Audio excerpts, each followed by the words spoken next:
Salut Romain, comment vas-tu? Salut Samir, ça va très bien et toi? Bah écoute, très bien, nickel. Merci pour ta présence dans cet épisode. Est-ce que tu peux te présenter? Moi je suis Romain, développeur depuis, je crois que c'est peut-être ma 12e année là, que je suis développeur. J'ai touché à pas mal de technologies différentes. Si on me laissait sur LinkedIn, je dirais que je suis multi full stack. Mais si je dis ça, il y a personne qui m'embauche parce que du coup, c'est-à-dire que je tape dans trop de trucs. Mais du coup, ouais, j'ai touché à pas mal de techno. Mes langages de prédilection, ça va être comment dire, tout ce qui va être JavaScript, TypeScript et Python. Et j'ai aussi pas mal touché au C Sharp au début de ma carrière. Et du coup, ça peut m'arriver de ressortir du C Sharp de temps en temps sur des projets perso, mais j'en fais plus forcément beaucoup.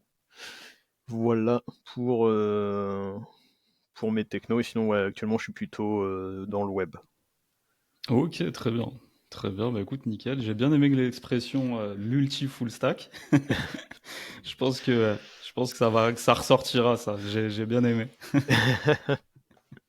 Bah écoute, déjà, je voulais te demander, bah, comment est-ce que tu as connu le métier? Est-ce que tu as toujours eu envie de faire ça? Est-ce que c'est venu après? Qu'est-ce que tu Ah, peux nous dire à ce sujet? ça, c'est toujours le petit démarrage que j'aime bien quand je me présente en entretien. Dire, bah en fait, moi, je suis à la base issu d'un cursus bio.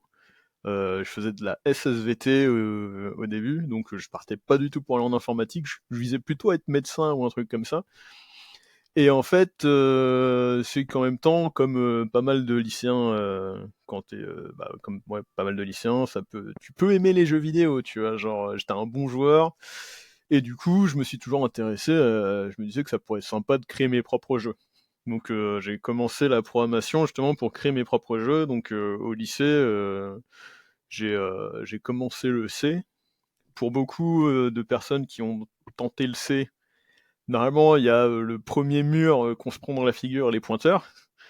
Donc, je suis arrivé sur les pointeurs, je me suis un peu cassé les dents et j'ai un peu bien galéré dessus. Et entre-temps, j'avais une pote qui s'était intéressée à la programmation. Elle avait trouvé le Python et du coup, elle m'a filé un PDF que j'ai toujours d'ailleurs sur mon ordi depuis tout ce temps-là, qui m'a permis justement d'apprendre le Python. Donc j'ai bouffé tout le PDF et j'ai commencé à développer mes premiers jeux en Python. Et puis après, avec tout ça, j'ai fait du RPG Maker, du Game Maker, j'ai appris les langages dessus. C'est aussi comme ça que j'ai commencé à toucher au Ruby. Et donc, tous ces langages auxquels j'ai touché, ça c'était durant mes 2 premières années d'apprentissage de la programmation en autodidacte. Parce que là, du coup, j'étais au lycée et justement pas du tout dans un cursus d'ingénierie. Donc, j'ai fait ça, puis après, ouais, j'ai touché au PHP. Et arrivé en première, c'est le moment où je me suis rendu compte que je pourrais pas faire de la bio parce que j'ai mes notes en SVT qui sont passées de 18 à 12. À ce moment-là, je me dis, bon, si je veux réussir à faire ma première année en médecine, c'est totalement mort avec 12. Bon, j'ai déjà, c'est même plus le doigt, je faisais déjà des nuits blanches justement à coder mes jeux et compagnie. Donc là, en fait, je me suis mis au moins, j'avais tout le bras, Ouais. voire plus, dans l'engrenage de l'informatique. Donc j'ai all-in dedans, quoi. Genre, je suis Bah parti. justement, j'allais te demander, ça c'est à cause des jeux vidéo ou justement de la programmation? Euh, je passais un moment, la plupart du temps en vrai, quand je suis dans un projet ou un sujet qui m'intéresse, je vais passer plus de temps dessus. Donc en fait, je préférais développer mes jeux que jouer au final. Donc après, ça m'empêchait pas de faire mes devoirs et quand même avoir de quoi passer mes années. Mais juste, bah ouais, tu me laissais en vacances, j'étais complètement décalé parce que je passais trop de temps à développer mes jeux, tu vois, genre des jeux, des utilitaires, j'ai vraiment développé tout un paquet de trucs. Là, j'ai encore les projets qui traînent sur mon PC. J'ai été productif. Ah bah trop bien. Ah ça, il faut surtout les garder. C'est des vestiges Ah ouais, mais justement ouais. d'une époque. C'est de Alors, bons souvenirs. et puis tu les ouvres et tu vois le code, il est dégueulasse. Mais tu vois, ce qui me fait plaisir quand même quand je reviens dedans, c'est que tu vois qu'il y a eu des moments, il y a eu des déclics en mode, mais c'est de la merde ce que j'ai produit, et j'ai commencé à mettre en place des bonnes pratiques de moi-même en fait. Donc il y a là je pense notamment au code utilitaire que j'avais créé pour mes projets, que j'ai réutilisé dans tous mes projets. Et ben en fait j'avais commencé à faire de la documentation, avoir des petits headers de fonctions qui me disaient bah tel paramètre il sert à ça, expliquer un peu ce que fait la fonction. Et du coup bah ça c'est une bonne pratique que tu trouves pas partout, tu vois. Genre j'avais commencé vraiment à documenter mon code comme si c'était une librairie que j'allais mettre en public, tu vois, presque. En même temps, tu peux la trouver sur internet, donc il y a aussi. Et, euh, et à ce moment-là, comment est-ce que tu faisais justement pour connaître ces bonnes pratiques, les bons réflexes à adopter Ah, là, comment t'as appris en fait? c'est du travail en erreur, hein. Genre, juste, bah, tu fais, tu te rends compte que c'est de la merde la façon dont tu faisais. Tu réfléchis un petit peu et en réfléchissant, tu trouves des solutions, tu te dis ce serait peut-être mieux comme ça, et puis tu testes. Et en vrai, c'est vrai que c'est quelque chose qui me suit encore de fonctionner par tu t'arrêtes, tu fais ta rétrospective, et puis après, bah, en fonction, tu te dis, bon, voilà, ça n'a pas marché comme ça, peut-être que ça marcherait mieux d'une autre façon. Juste aujourd'hui, maintenant, bah, c'est que j'ai des meilleurs outils et compagnie, je sais un peu mieux rechercher, donc j'ai quand même. Et aussi, j'ai de l'expérience. Donc du coup, maintenant, c'est vrai que si j'ai besoin de chercher des bonnes pratiques, c'est quand même plus simple. Surtout qu'avec LinkedIn, pareil, tu pourrais très bien poser une question et à des personnes compétentes, et du coup, tu pourrais avoir accès à des ressources que je n'avais pas et du savoir que je n'avais pas à l'époque. Mais à l'époque, c'était clairement, tu testes et tu t'apprends de tes erreurs en fait. Ouais. Ouais, je comprends bien. Bah, de toute façon, il n'y a pas plus formateur, il n'y a pas plus Mm. efficace, mais c'est vrai que c'est très chronophage. Mm. Ah bah Mais oui. à cette époque-là, le site du zéro et Stack Overflow étaient déjà assez démocratisés pourtant, non? Stack Overflow, je sais pas, hein. Je sais plus quand est-ce que. De toute façon, Stack Overflow, j'y aurais pas eu accès à cette époque-là, je parlais pas anglais. Genre, j'étais vraiment une Ok. bille en anglais. Ouais.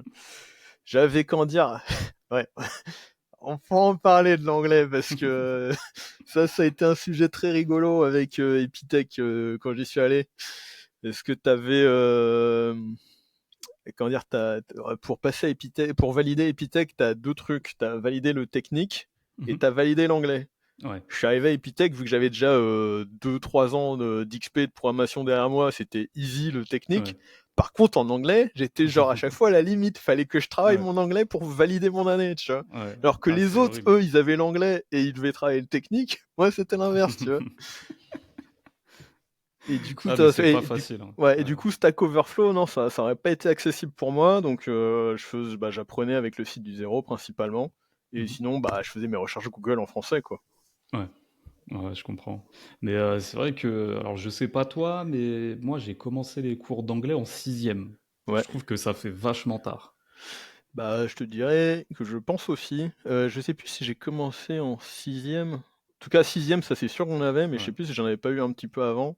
ouais, Mais je crois que non, j'ai dû commencer aussi en sixième. Mais dans tous les cas, ouais, en langue, j'étais nul. De toute ouais, façon, toutes les matières littéraires, j'étais nul. ouais. Ouais, je comprends. Plus l'esprit scientifique en tout Ah, cas. clairement, oui. Pour en revenir à l'anglais, moi j'ai jamais compris pourquoi on commençait les cours aussi tard. Alors je sais pas maintenant au programme scolaire s'ils commencent plus tôt, mais on dit toujours que les enfants sont des éponges et Mm, je trouve que ça ferait sens de commencer dès le CP, quoi. ouais. Voire même en maternelle. Et on serait bien meilleur. Parce que quand Bah, tu regardes le niveau global en France au niveau de l'anglais, en tout cas dans l'enseignement public, ah, c'est compliqué, hein. ouais, mais je te dirais maintenant le niveau global en français aussi, il Oui, est oui. compliqué, tu vois, donc. Alors je voulais pas tirer sur l'ambulance, mais oui. Donc je sais pas, genre il y a quelque chose qui va plus, il y a peut-être des choses Ouais, qu'on apprend plus assez tôt non plus, genre on sait plus ouais, faire de grammaire ou d'orthographe déjà dès le CP, donc apprendre l'anglais ouais. en plus alors que l'addition elle est déjà pas forcément maîtrisée. Ouais, c'est ça. Bah même tout ce qui est éducation civique, tout ça, ça a Ouais. sauté pour justement se recentrer sur l'essentiel, alors que c'est pourtant essentiel, mais bon, ça on pourra en discuter des heures. Mm. Et du coup, toi, au niveau de ton parcours, donc tu arrives en première, Ouais. tu réalises que finalement la biologie ça va être compliqué. Mhm. Comment tu fais le switch, donc justement post-bac pour t'orienter vers l'informatique? Bah comme je te disais, vu que je passais déjà toutes mes nuits dessus, mes vacances et compagnie, bah pour moi c'était évident en fait. Genre Ouais, je me suis dit bah en fait je kiffe ça. Il y a pas de raison, il y avait aucune autre voie en fait, qui me venait à l'esprit à ce moment-là. C'était OK, vraiment, ouais. l'informatique, donc du coup, on a commencé à se renseigner sur les écoles possibles, sachant que moi j'ai un profil, qui aime pas spécialement les cours magistraux. Donc Ouais. quand je suis tombé en fait sur Epitech qui avait la Ah oui, pédagogie ouais, en ouais. projet, ça m'a ultra parlé. Mmh. Le truc qui parlait un peu moins, c'était le tarif. Parce que Tu le m'étonnes. tarif, il fait ultra mal. Mais du coup, non, ça a clairement, matché avec mon état d'esprit. C'était, ça je pense pas que si j'étais passé par la fac ou un truc comme ça, j'aurais carrément moins kiffé ma vie de développeur, tu vois? Et puis surtout, c'est que le bagage que j'ai retiré en passant par Epitech, franchement, il est worth it, quoi. Même si, Bon, bah, trop ça fait bien. toujours mal au cul, mais worth it quand même. Ouais. Bah, trop bien, nickel et du coup donc tu as fait tes études, tu fait ton chemin. Mmh. Comment est-ce que tu as eu ta 1re expérience? Alors, là, ça dépend parce que tu as les expériences, stage et tu as les expériences, vraiment, après les études, pro, Ouais, ouais, on va dire ça on va dire post-études. OK. Déjà, c'était quelle typologie? Est-ce que c'était, chez un client final? Est-ce que c'était via une ESN? Alors Comment est-ce c'était que ça client s'est passé? final et c'était client final, type, agence, numérique quoi, tu vois? Genre, développement des sites, des pas des sites, des applications des clients. OK. Et du coup, moi à la base, je suis arrivé là-bas, c'était pour, un stage. C'était, stage d'alternance, entre guillemets qu'on faisait au cours de la 5e année. Et en fait, j'ai réussi à l'avoir moi parce que j'avais fait des candidatures spontanées. En fait, je me baladais sur le net, je regardais les sites des entreprises et s'il y avait un site qui me plaisait bien, j'envoyais une demande de candidature, voilà, pof. Et c'est comme ça que je me suis retrouvé, à et du coup, à l'époque, c'était une petite société, on était 4. Il y avait le gérant, un apprenti, un stagiaire et du coup, il y avait moi qui suis arrivé après. Parce que du coup, il y a l'un des stagiaires qui est passé en CDI et du coup, moi, quand j'ai dû faire mon vrai stage de fin d'études, bah, j'étais déjà internalisé en CDI. Donc en fait, j'ai fait un CDI à la place de stage de fin d'études. Donc OK. moi, je l'ai eu parce que justement, j'avais, regardé les sites internet et que j'ai envoyé des candidatures spontanées. Et là, pour le coup, ça a été très rapide. J'ai pas envoyé 10 000 candidatures. En vrai, j'en ai envoyé vraiment, vraiment très peu, hein. Ouais, mais vraiment, peu de candidatures, mais bien ciblées, quoi. Apparemment, ouais. Ouais. Bah, trop bien et Et pour resituer, on était en quelle année à cette période-là? alors, c'était 2013, si je dis pas de bêtises. OK et là, du coup, le marché était, bien différent, j'imagine? Bah, je À cette pense. période-là, tu Mmh. étais sur quelle techno? À cette époque-là, en fait, vu que je sortais d'études, j'avais pas de techno privilégié. Ouais, Parce que déjà, quand tu sors d'Epitech, on va dire, plus sur du C, C++. Donc, en général, on sait que tu peux tout faire. Genre, une fois que tu as fait du C++, c'est tellement une technologie compliquée que, après, si moi, je suis passé sur du C#, tranquille, quoi. Surtout qu'avec Epitech, sur notre CV, on peut mettre C# parce qu'on en avait fait un petit peu. J'avais aussi codé un jeu en Java, pendant ma 4e année. J'avais touché à du Go, j'avais déjà le Python et JavaScript que je touchais depuis, avant mes études. Donc, j'avais vraiment touché à plein de trucs. Donc, en fait, je postulais un petit peu, partout parce que les langages, c'était vraiment pas une problématique pour moi, quoi. Genre, ce que je voulais, c'était un job et j'avais les compétences de toute façon pour monter sur n'importe quel langage. si tu devais comparer justement, toi, ton cursus à Epitech, qui t'a préparé justement à différentes typologies de langage et Mmh. surtout à des langages très, bas niveau Mmh. justement, dans le sens technique du terme, ce serait quoi pour toi la différence avec quelqu'un qui sortirait d'un bootcamp de dev ou d'une formation courte et justement qui voit un large panorama de technologies?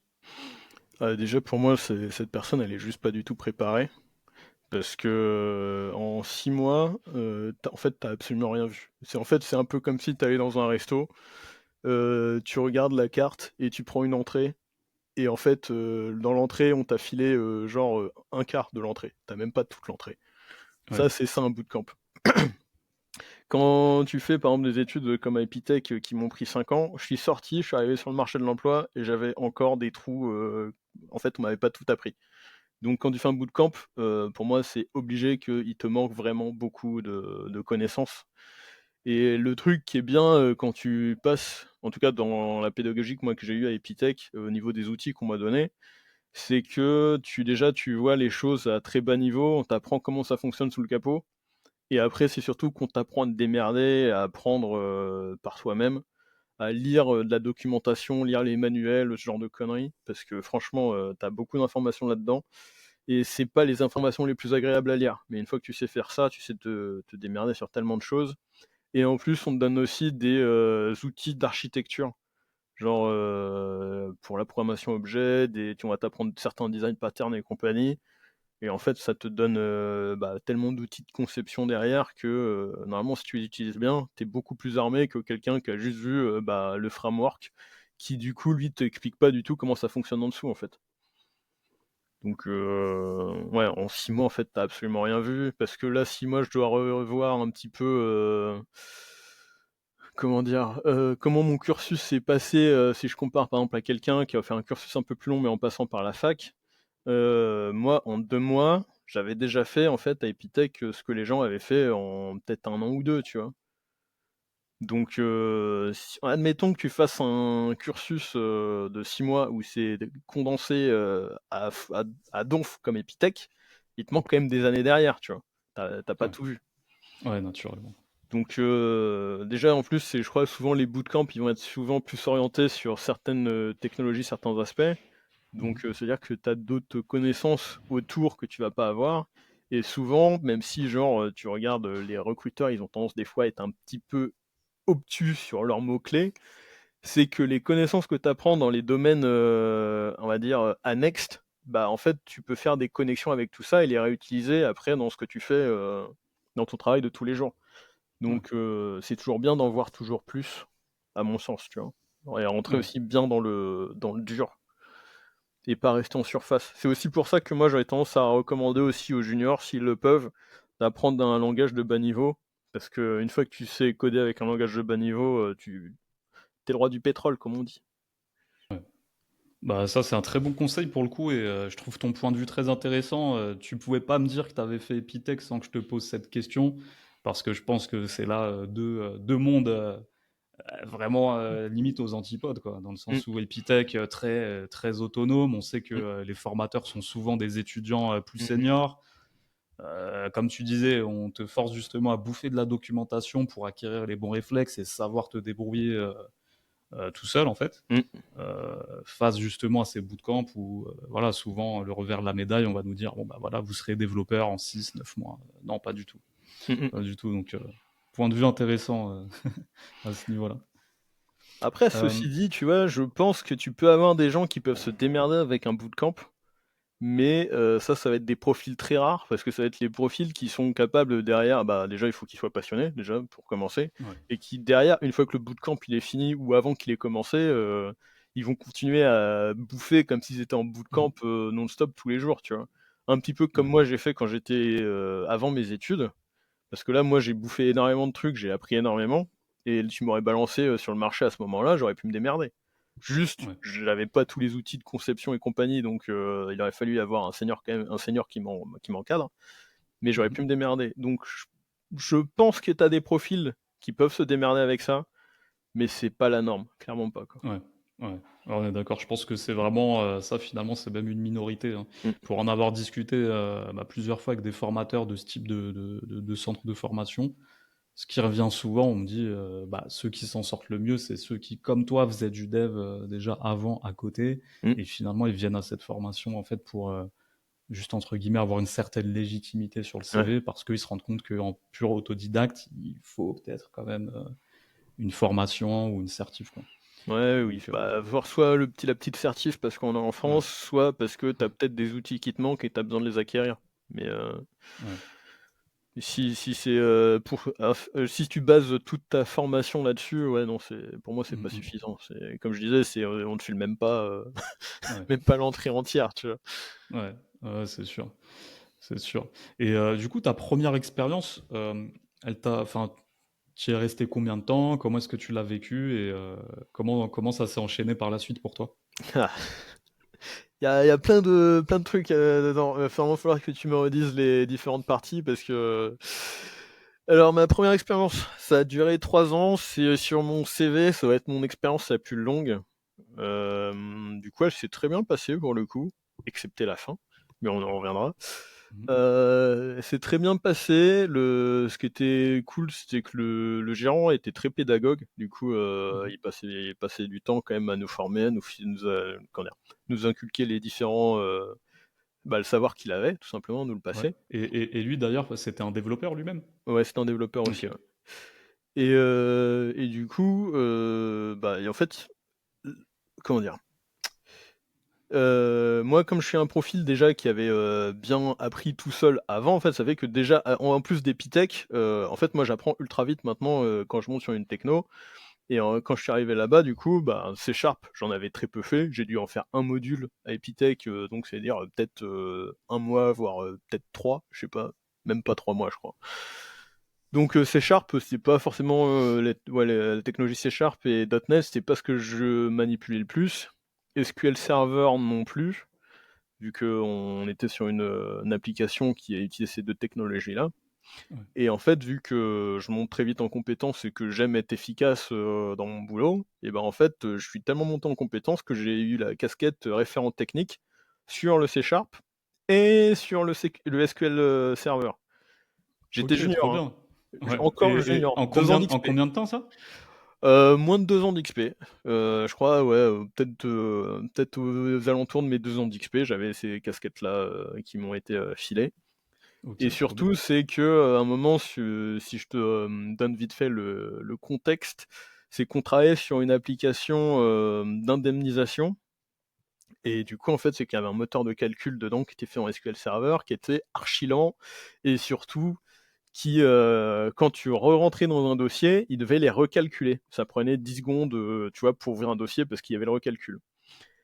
Quand il recalcule le dossier, il arrive que les montants aient changé. Ouais, c'est bien quand tu fais ton bilan comptable d'avoir des montants qui changent, parce que d'une Sympa, année ouais. à l'autre, tu as comment dire? Des montants, pas des montants, mais comment qu'on appelle ça? Les barèmes qui changent et ce genre de choses. Mais en fait, d'une année à l'autre, ton dossier, il a été calculé, il devrait pas bouger, tu vois? Ouais, ouais. Donc du coup, le client, ça lui convient pas comme solution parce que c'est un peu clairement, c'est de la merde. Voilà, il y a pas d'autre mot. Donc il nous demande de faire quelque chose pour ce moteur de calcul. Donc, notre mission, ça va être de le rendre, forcément plus rapide, de stabiliser figer les montants une fois que le dossier a été calculé et surtout permettre l'évolutivité de ce moteur. Si genre, cette mission elle est pas bien menée, autant te dire que le client il va être un petit peu vénère parce que, c'est-à-dire qu'on lui a pété son application et il peut plus l'utiliser, donc autant te dire que la mission elle est critique. Ouais, Et c'est clair, d'après et toi, qui s'en occupe? en termes d'engagement juridique, Hein, c'est voilà. et on avait une Pour une deadline petite aussi. boîte, comme tu Ouais. disais, où vous êtes 3 en interne, bon, on imagine les conséquences, Mmh. si vous perdez ce client. Là, je crois que la boîte, elle avait un peu grossi, on devait avoir peut-être 2 devs de plus, je crois, mais Ouais, ouais, je crois qu'on devait être 2 ou 3 devs de plus. ouais. Mais du coup, qui a dû s'occuper de la refonte du moteur de calcul? C'est Bibi. Et ouais, et du coup, tu vois, c'est encore une fois, je suis à 2 ans d'XP, hein, genre, mission aussi critique, c'est je m'en occupe. Et du coup, là, sur cette mission-là, j'ai eu la casquette d'architecte logiciel. Donc, tu vois, OK, sortie, ouais, sortie d'études depuis il y a pas longtemps. Et du ouais. coup, le gérant qui me fait ultra confiance et qui me file cette mission qui est, justement, qui est critique pour l'entreprise. Si genre, je me merde sur cette mission-là, Mmh. l'entreprise, elle coule, tu vois? Ouais, mais c'est fou parce que à ce niveau de seniorité, si tu mets ça sur ton CV, jamais on va te croire. Justement, je crois que je pense qu'à l'époque, j'ai pas eu besoin d'appuyer dessus pour Ouais. me vendre. Mais c'est surtout que là, aujourd'hui, quand je fais la rétrospective de mon parcours, je me dis, je me suis mais clairement super mal vendu à chaque fois parce que je pouvais me faire payer beaucoup plus que ce que j'étais payé à l'époque. Parce que, je valais clairement plus que, ce qu'on m'a payé sur le marché, tu vois? Genre, j'étais Ouais, c'est vraiment le clair. mouton à 5 pattes, tu vois? Genre, Là, au vu de ouais, au vu de la valeur, apportée, mmh. ouais, clairement. Donc ouais, je m'occupe de cette refonte. Donc on passe des 10 secondes, on arrive sous la barre de la demi-seconde pour le calcul, tu vois? Un dossier maintenant il est calculé en une demi-seconde, donc ça veut dire, performance fois 20. Un système qui te permet justement de rajouter des règles, parce que tous les ans tu peux avoir des nouvelles règles qui s'ajoutent, mais il faut que ce soit rétrocompatible avec les anciennes, parce que si tu regardes un dossier qui date de l'année d'avant, il faut peut-être utiliser les anciennes règles, tu vois. Donc je mets ce système-là en place et le documente, tout ça, et du coup, bah, tu vois, ça marche nickel, et du coup, on réussit la mission. Donc voilà. Ensuite, qu'est-ce que j'avais d'autre à dire sur cette mission-là? J'ai aussi eu la casquette responsable qualité code, parce que du coup, je commençais déjà à m'intéresser aux bonnes pratiques. Déjà parce que, comme ça faisait depuis, ouais, la seconde que j'avais le nez dans le code, bah, autant dire que de la merde, j'en ai écrit. Et du coup, bah, je m'intéressais à écrire mon code de façon plus propre, parce que du coup, maintenir du code dégueulasse, ça va bien quand t'es débutant, mais quand tu montes en XP, t'as peut-être envie, quand tu travailles sur du code d'entreprise, d'avoir du code plus propre, tu vois.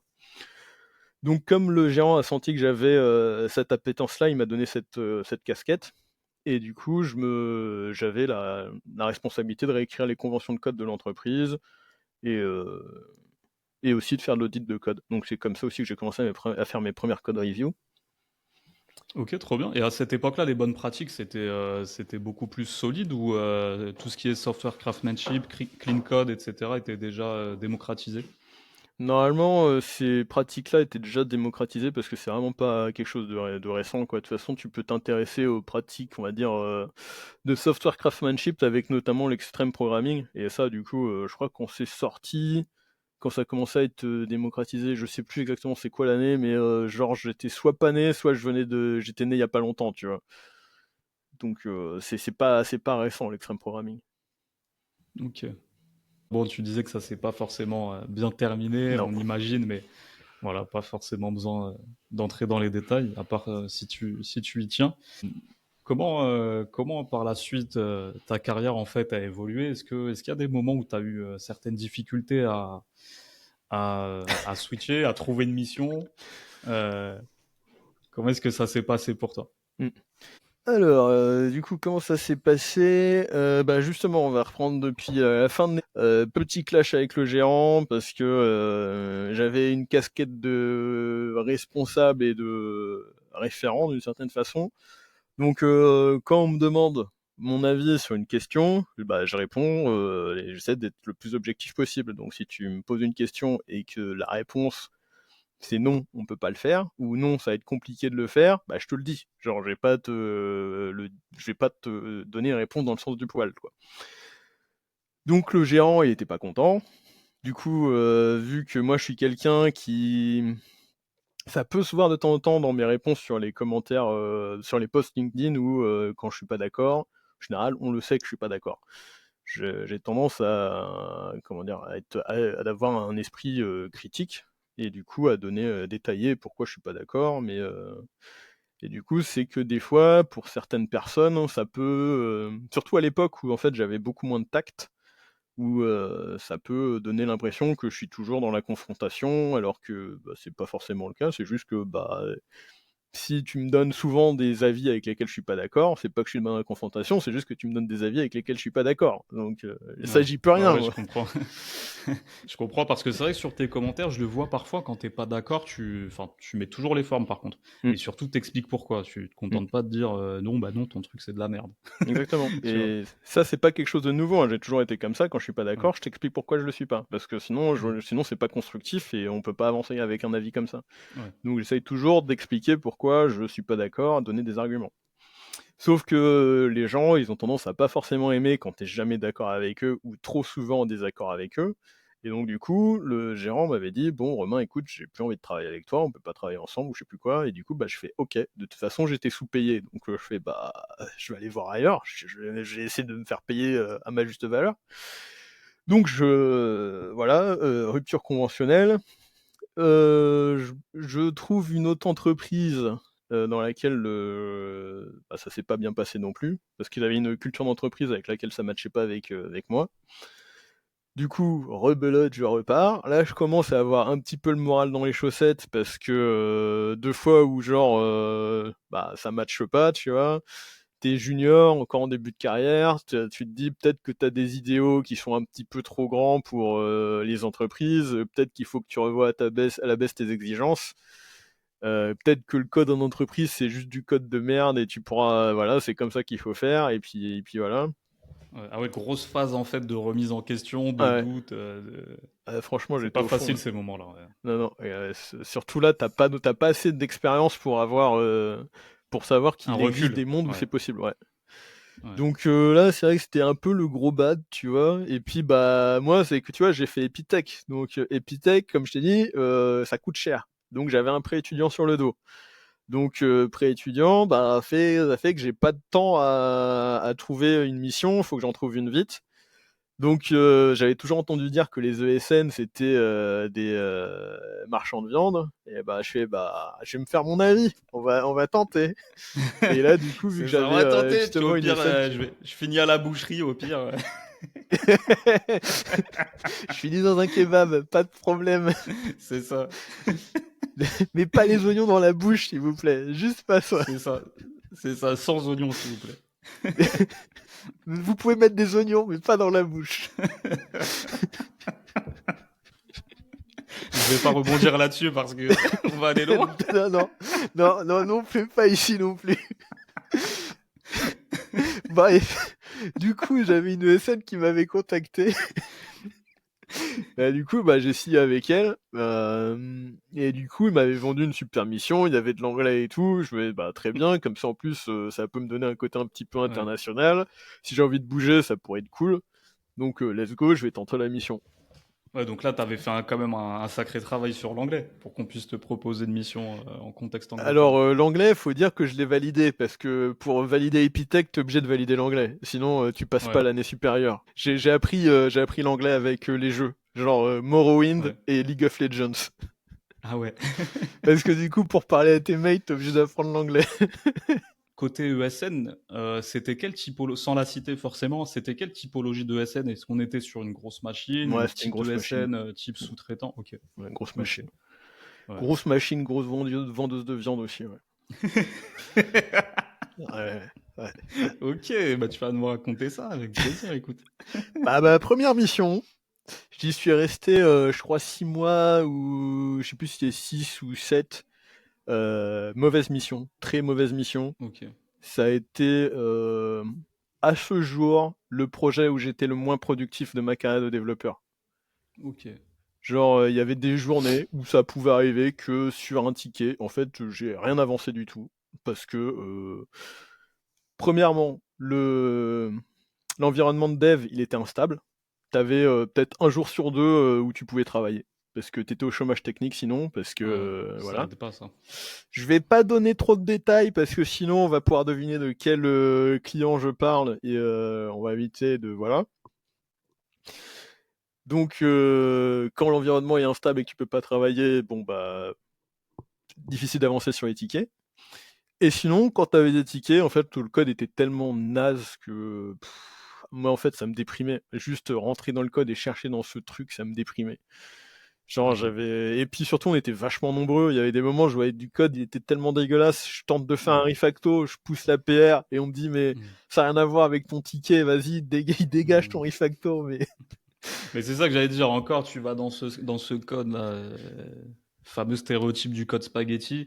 S'il y a un intérêt où tu peux faire du refacto, bon, ça va, tu te dis, je suis pas venu là pour rien. Mais si même ça, tu peux pas le faire, ça doit non. être tellement frustrant ces Ah moments-là. oui.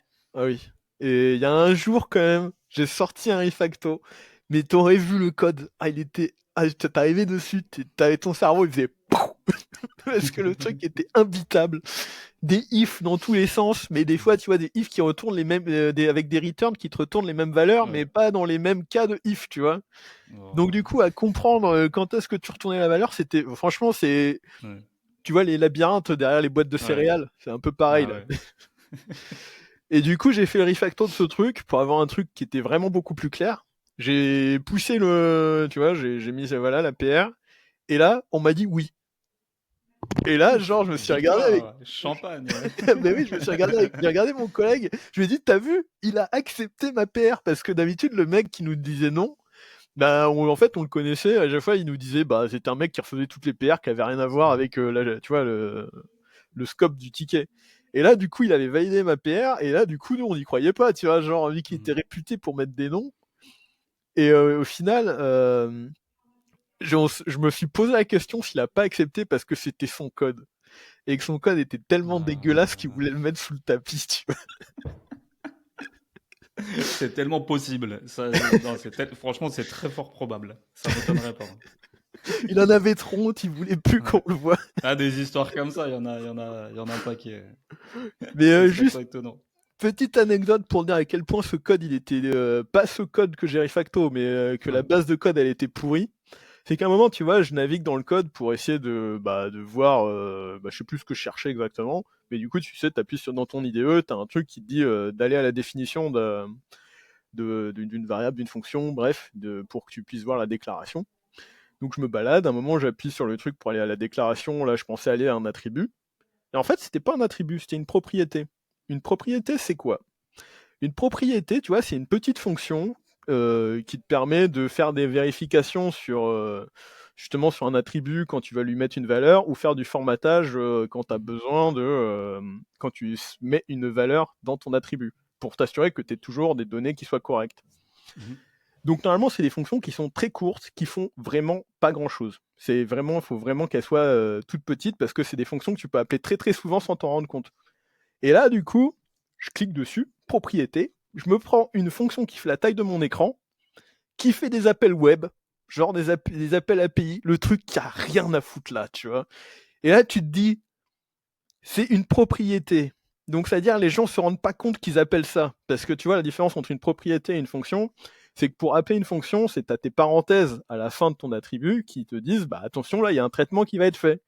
Alors que la propriété, t'as pas ces parenthèses. Ouais. Donc ça peut être une variable, tout comme ça peut être, comme je te dis, une petite propriété comme ça qui est appelée.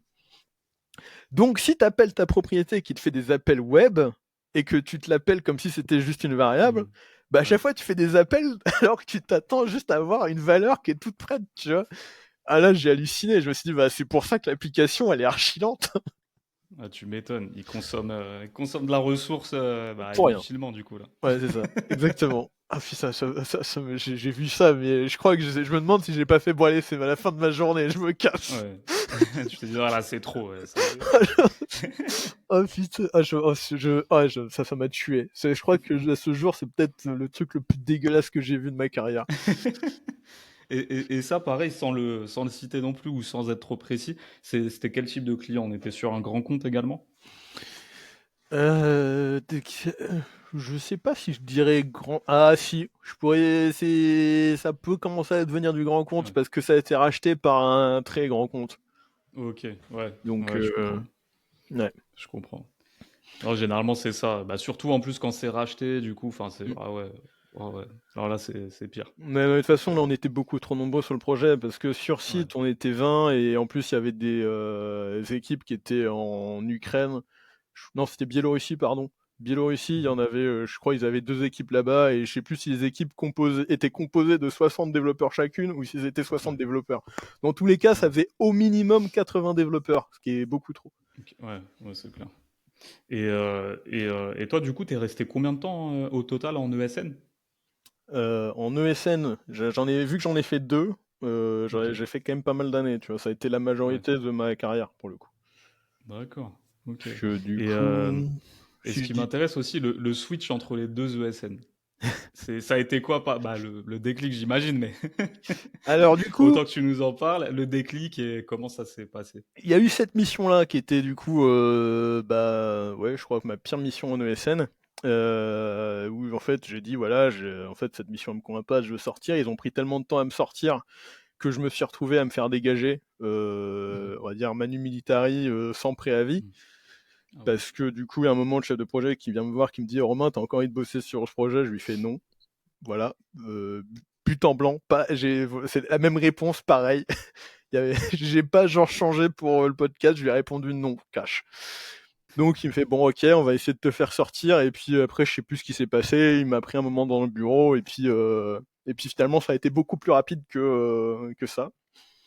Donc mon ESN elle est pas très très contente, mais bon si tu veux c'est qu'entre temps j'avais vu qu'ils envoyaient toujours des développeurs sur cette mission-là, alors qu'ils avaient le retour de tous les développeurs sur site que c'était une mission pourrie. Ouais. Donc La base. Ouais, voilà. malheureusement, ça, il y en a qui comprennent pas en fait. Mm. Ils envoient tant que ça facture Voilà. et voilà quoi. Et en fait, je me suis Et, rendu compte qu'il y avait que 2 ESN qui envoyaient des développeurs là-bas. Donc ouais. Ouais, ils sont dans les petits souvent c'est ça, ils sont dans les petits papiers justement ouais. des décideurs là-bas et du coup ils se partagent le gâteau. Mais ça c'est pour moi c'est jouer petit, c'est jouer court terme. Et surtout, c'est ne pas C'est- fidéliser ses développeurs, en fait. Parce Bah qu'au non, bah final, qu'est-ce justement. que tu fais? Bah, tu pars, tu changes de SN, Mm. tu quittes la mission.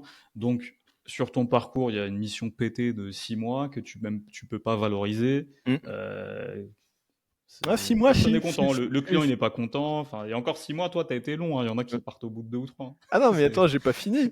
Parce que après, moi, du coup, je me fais dégager. Moi, je venais d'arriver, on va dire, c'était ma première mission en ESN. Je suis encore un peu junior, donc Ouais. je fais, bon, bah, ils vont me proposer une prochaine mission. Je vais essayer Mhm. de, voilà, bah, d'être sympa et d'accepter la mission qu'ils me proposent, tu vois. Genre, voilà, je me suis fait dégager salement, donc je dois Ouais. faire un effort, tu vois. Ouais. Donc, ils me proposent une mission. J'y vais. Je dis au commercial, je la sens pas ta mission. Il me fait, mais non, t'inquiète pas, ça va bien se passer. J'ai Mhm. tenu un mois, je me suis fait dégager. Genre, aujourd'hui, je sais toujours pas pourquoi on m'a dégagé, Ouais. tu vois. Genre, Sérieux? Ah, j'ai c'est rien. tellement frustrant, ça. Ah oui, et surtout que j'ai pas l'impression d'avoir fait de la merde, tu vois. Genre, juste, il y a un Ouais. moment, il y a comment dire, le client qui me fait un point, je sais plus si c'était un point hebdomadaire ou un point mensuel. Non, ouais, c'était un point plutôt hebdomadaire, savoir comment ça se passe sur la mission. Et moi, je lui dis, bah là, actuellement, sur la mission, je m'ennuie un peu pour le moment. J'attends de voir la suite, mais j'ai vu un chantier qui a l'air d'être intéressant, donc je pense que je vais pouvoir m'amuser, tu vois. Ouais. Et je crois que l'un des trucs aussi qui a fait il m'a dégagé, c'est qu'à un moment, je lui ai dit, bah là, on fait des tests unitaires sur le projet, bah ils servent à rien. Parce que Mhm. les tests unitaires, il faudrait tester beaucoup plus. Là, on fait un test, un cas passant, un cas non passant. Et Ouais. bah C'est pas c'est pas, ça sert à rien. représentatif, Bah non. c'est pas utile, quoi. Ouais. Surtout si on est sur une application de gestion, il y a plein de cas à gérer. Bah là, du coup, les tests, pour moi, ils servent à rien. Et du coup, bah pareil, j'étais encore junior, donc je pense qu'il m'a dégagé, tu vois. Du moins, j'étais Ouais, il a junior, je pas aimé. commence à être Ouais. expérimenté là, mais parce que là, Ouais. je devais être à peu près 4 ans d'XP, donc Ouais. ouais, j'étais plutôt expérimenté, mais ouais, je pense que c'est pour ça qu'on m'a dégagé. Donc, Ouais. je me suis fait dégager sans préavis au bout d'un mois, donc autant te dire que les scènes, elles faisaient vraiment la gueule. Elles se demandaient si je voulais pas juste faire de l'interco. Donc, ils m'ont fait venir bah, jusqu'à ce qu'ils me trouvent une autre mission Ouais, au sur site. siège tous les Voilà, jours, c'est ça. 9h, 18h. Sans me donner de travail. Sachant que normalement, quand tu regardes le code du travail, t'as pas le droit de faire venir un employé si tu lui donnes pas de boulot. Donc ça, c'est un peu border et je pense que Ouais, tu pourrais aller te ouais, plaindre et tu pourrais gagner pour ça. c'est clair. Ce que je n'ai pas fait, mais du coup, c'est que après, il me propose une mission sur Rennes. C'était du coup l'agence de Rennes qui me propose une mission. Je fais bah vas-y, comme ça, moi, je vais pouvoir voir si en fait je suis attaché à Nantes ou pas. J'y vais. La mission, elle se passe ultra bien. Et Ouais. finalement, moi, j'ai envie de rentrer sur Nantes. Donc, je fais Mhm. bon bah, je vais arrêter la mission. Mais en même temps, j'ai une autre ESN qui m'a contacté entre temps. Donc Ouais. je fais bah je rentre sur Nantes, mais salut, je veux Pas plus avec vous. voilà, non, Salut. voilà, juste parce que sur Nantes, je vous fais pas confiance en fait. Genre, Ouais. vous m'avez envoyé 2 fois dans des missions Mhm. pourries, que je vous dis que ça me convient pas, vous faites rien, bah ils ont beau, Ouais. eh mais Romain, reste, on a vu que ça pouvait Mhm. marcher avec toi, gna gna gna, on Ouais. peut te faire une Ouais, petite ça y est. augmentation. Bah ouais, mais Mhm. je vous fais pas confiance, donc augmentation ou pas, Oui, c'est ça, c'est une question de confiance. Et pour le ouais, coup, ils ont pas géré la chose comme il non. fallait. C'est c'est pas bon du tout, ça. Ouais. Et du coup, bah, c'est comme ça que je suis resté, bah, que je suis arrivé dans l'ESN dans laquelle je suis resté le plus longtemps, bah, ce qui a fait la majorité de ma carrière et pour lequel je travaille encore avec aujourd'hui, tu vois. Ok. C'est là, l'ESN, justement, pour le coup, Mhm. là, c'est mon intermédiaire que j'ai pour ma mission freelance, tu vois. Ok. Bah, trop bien. D'ailleurs, je voulais te demander justement, toi, ça a été quoi ton déclic pour passer freelance? Alors, mon déclic pour passer freelance, il y en a plusieurs. Parce que déjà, premièrement, il y a la politique. Mmh. Quand tu vois le climat politique et compagnie aujourd'hui pour tout ce qui va être retraite et compagnie, je me dis, bah, la retraite où je cotise des points pour toucher éventuellement quelque chose si l'État le veut bien, Ouais. bah en Ça fait, fait beaucoup de si, voilà. beaucoup de if. Et il suffit juste qu'il y ait une variable qui soit pas bien alignée, en fait, tu rentres pas dans le if, tu vois. C'est ça. Donc ma retraite, si je veux la toucher, bah je me rends bien compte que c'est mieux que j'en sois le maître et que je dépende pas de quelqu'un d'autre qui a l'air de tout faire pour pas que je la touche. Donc il y a ça, il y a le fait que bah en fait j'avais demandé à un moment des augmentations, je les ai pas eues. Bah, il y a des moments aussi quand tu commences à réfléchir à peut-être vouloir acheter une maison, des trucs comme ça, et tu te rends compte du prix que ça te coûte. Et quand tu es Ouais, passé par un prêt étudiant, tu fais ouais, si j'ai besoin de faire un prêt, je préfère y avoir un prêt qui dure pas 25 ans. Parce que c'est mieux, ouais. quand tu as des pépins et que tu as un prêt qu'il faut payer, ça te fait bien bien chier. Donc du coup, bah là, l'une des raisons aussi, c'est l'aspect pécunier, forcément. Mmh. D'avoir plus de sous pour pouvoir, bah, comme je disais, gérer ma retraite, mais aussi, bah, si j'ai des projets qui nécessitent de l'argent, bah, avoir plus d'argent que je peux sortir d'un coup pour faire ce genre de projet, tu vois. Et enfin, bah, tu as l'aspect aussi bah, un peu liberté, quoi, parce que du coup, si tu as la possibilité de choisir un peu tes horaires de travail et compagnie, bah, ça c'est quelque chose aussi qui m'intéresse. Même si ça, c'est vrai que ça arrive dans un second temps parce que actuellement, bah, c'était pas forcément, je sais pas encore contractualiser, on va dire au forfait. Donc pour le moment, ça va être plutôt dans un second temps. Le point le Ouais. plus important aujourd'hui pour moi, ça reste quand même de bosser, bah, préparer ma retraite en fait. Mmh. Ouais. Ouais, je Et du comprends. coup, Toi, ta priorité, c'était de te sécuriser, passer ouais. en freelance sur un modèle que tu connais, à savoir la régie et voilà, avoir dans un second temps justement Mm, pour, partir plus sur c'est du ça. forfait, OK. Et après le déclic, ça faisait un bout de temps que ça me travaillait quand même, genre Ouais. de me dire que je pourrais peut-être tenter de passer en freelance. Mmh. Ça a commencé à me travailler, je crois que je sais plus si c'était genre légèrement après le Covid, pas grand-chose après ou un truc comme ça. Il y a l'une des personnes de mon ESN qui m'avait dit «Ah non, mais là le marché ça va pas bien». Du coup, j'ai écouté, j'y Ouais, suis pour pas essayer de allé. te déchauffer un Ouais. peu, Et en fait, ouais, c'était l'Eldorado à ce moment-là, donc ouais, et donc un petit peu deg d'avoir raté ce moment-là. ouais. Mais après mon déclic qui a fait que je me suis lancé, c'était un moment où j'ai fait un entretien tech. C'était après, bah, bah, bizarre. C'est marrant parce qu'avec toi, là, tu es en train de me faire parler de tous les trucs qui sont pas bien passés dans ma carrière. On croirait que le mec, il a une, le gars a une carrière chaotique. Mais trop. Alors qu'il y a des trucs qui se sont bien passés quand même, hein. Mais du coup, non, bah, quand j'avais quitté le SN avec qui je travaillais, je suis allé du coup travailler sur un projet dans une startup. Et genre, ça s'est mal passé humainement. Donc je me suis cassé. Mmh. Genre claquage de porte, débrouille-toi avec ton projet, on va bien voir comment il fonctionne sans moi, parce que t'as pas l'air de comprendre tout ce que je suis en train de lever et tu me demandes des trucs qui sont pas possibles, donc vas-y, démerde-toi. Ouais. Donc c'est ce que j'ai fait. Bizarrement, le projet, il a coulé peu de temps après que je me sois barré, hein, mais ça je m'y attendais. Et du coup, je voulais en venir à, ouais, du coup, je recherche une mission forcément parce qu'il faut bien manger. Je cherchais pas une mission, je cherchais un CDI là, de nouveau. Mais cette fois-ci, je cherchais un CDI avec un bon salaire, tu vois, parce que j'ai Ouais. passé toute ma carrière à être sous-payé. Et à un moment, je me dis, bah, je veux de la thune, quoi. Ouais. Ça se J'ai comprend. faim, quoi. Là, genre, Ouais. il y a un moment, j'ai un peu les crocs. Donc, j'étais en train de chercher des CDI qui étaient plutôt positionnés sur Paris parce que c'est là-bas que ça paye. Donc, full remote avec des bons salaires, tu vois, du style du 60K, des trucs comme ça.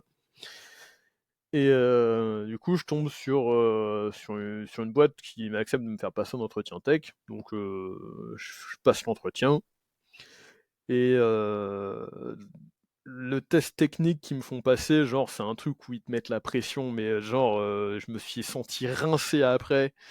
Et ensuite, dans la foulée, ils me disent: «Eh, Romain, genre, tu réussi le test technique, vas-y, on est chaud pour te faire passer le dernier entretien, le test RH, l'entretien RH».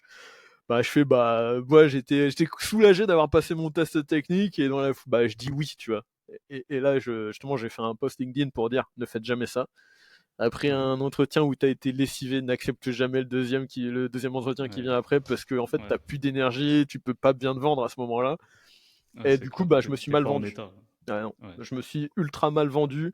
Quand j'ai fini mon entretien RH, je me suis rendu compte que bah, même moi, quand j'ai coupé, je fais putain, je me suis mal vendu. C'était évident pour moi.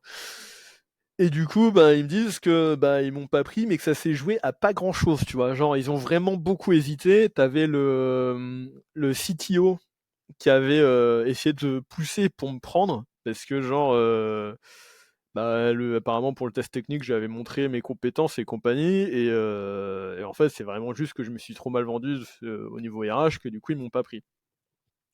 Et après, dans le débrief, ils m'ont dit que il y avait que 10% des développeurs qui passaient leur test technique qui arrivaient à le passer, tu vois.